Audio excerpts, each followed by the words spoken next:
What do you have when you have a murder, an arrest, and then an insane plot twist? You have an 11-year-old cold case that takes place in Oshawa, Ontario.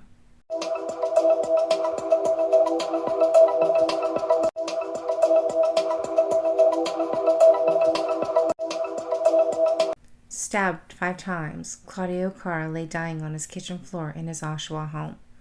The final thrust from the knife that actually came from his own kitchen proved to be the final blow.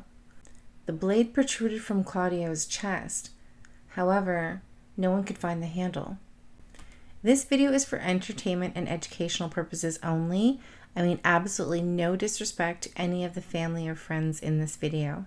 On February 15th of 2012, it all began with a frantic 911 call to Durham police. Durham police and paramedics would then have to attend a home on Waverley Street in Oshawa, Ontario, only to discover the deceased body of Claudio Cara. Claudio, 56, was a retired GM worker. He worked at the GM plant in Oshawa, Ontario.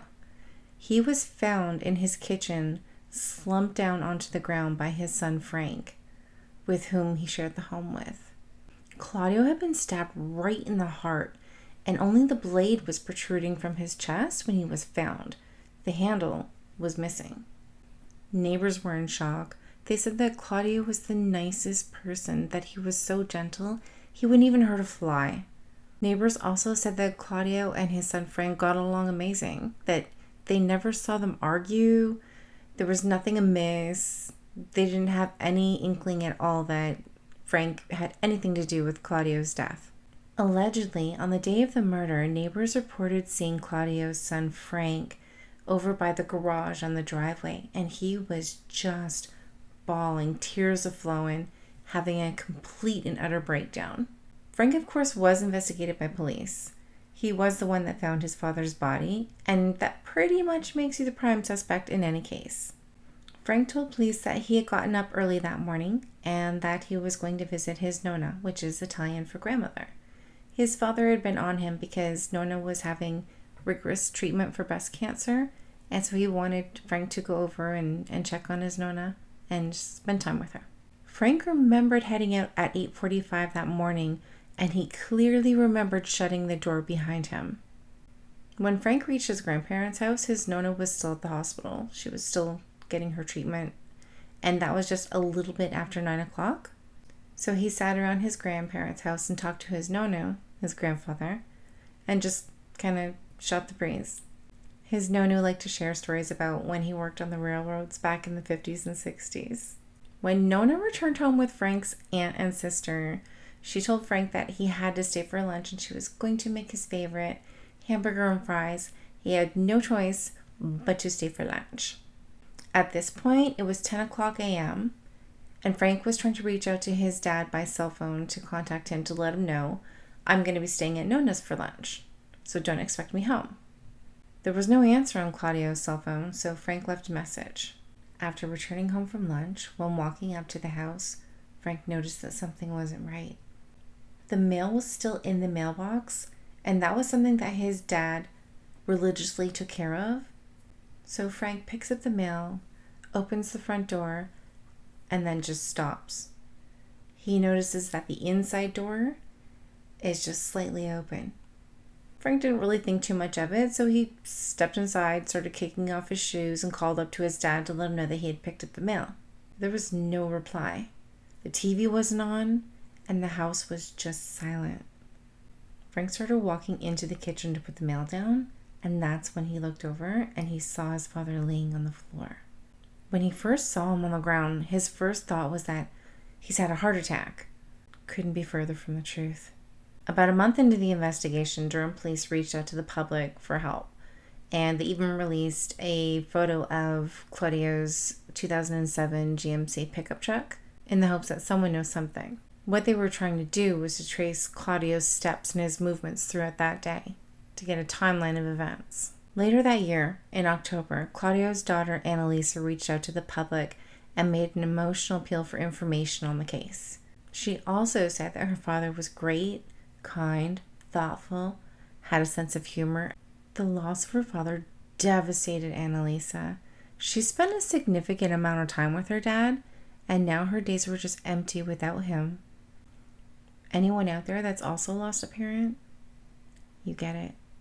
During Annalise's media session where she was crying out for help to the public, this is when Durham police thought it was the best time to let everybody know that they now had details about Claudio's activities leading up to the time of his death.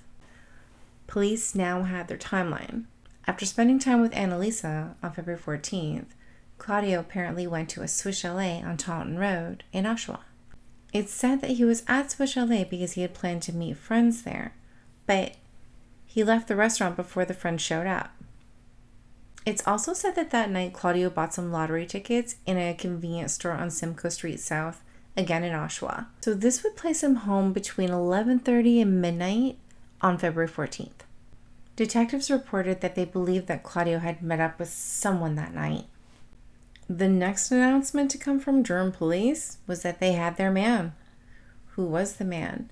The man was Claudio's son, Frank. He was being charged with second-degree murder for the murder of his father. The seriousness of this charge meant that he had to stay in custody while he awaited his trial.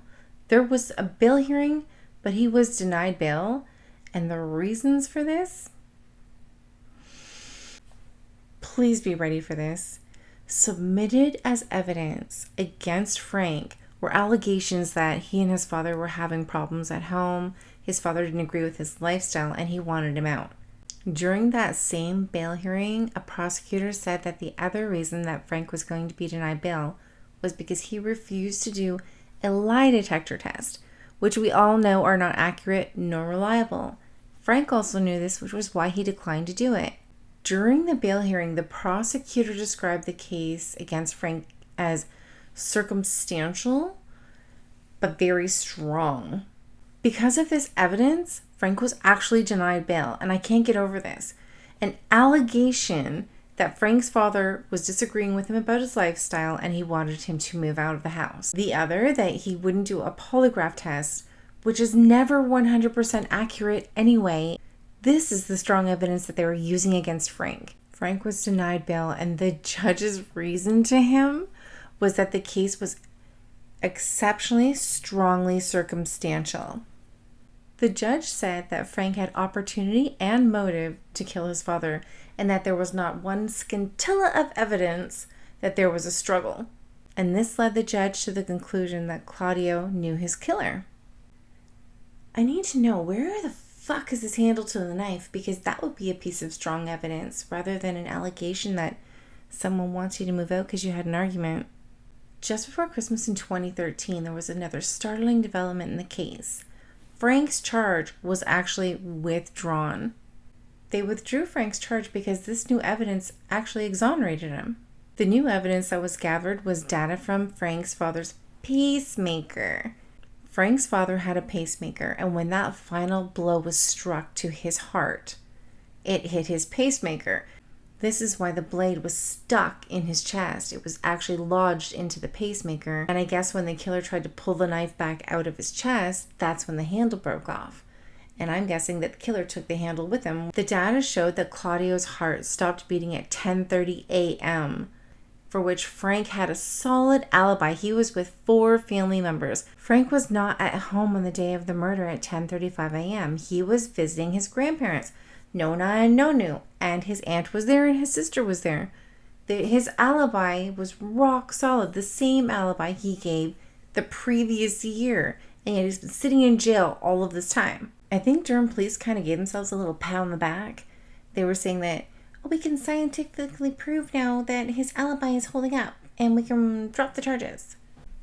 Sorry, Durham police, but you already fucked up this guy's life. You have dragged his name through the mud, his reputation. You took away his freedom. He also lost his dad all in this span. And you guys are like, sorry, won't happen again.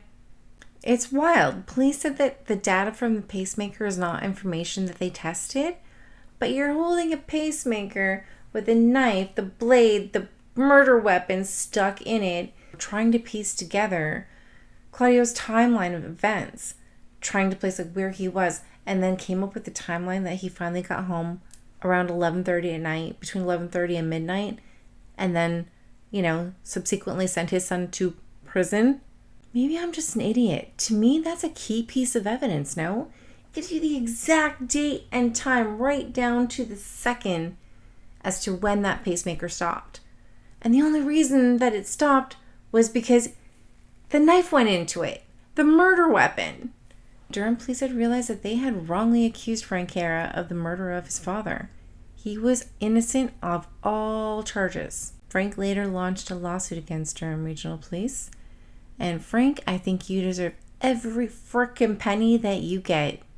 From the research I've done, I can't fucking believe that this loving son spent 1 single second behind bars. As of today, Claudio Cara's case still remains unsolved, but is still being investigated. Let me know your thoughts on the case. I hope you all are taking care of yourselves, and I'll see you in the next one. Peace.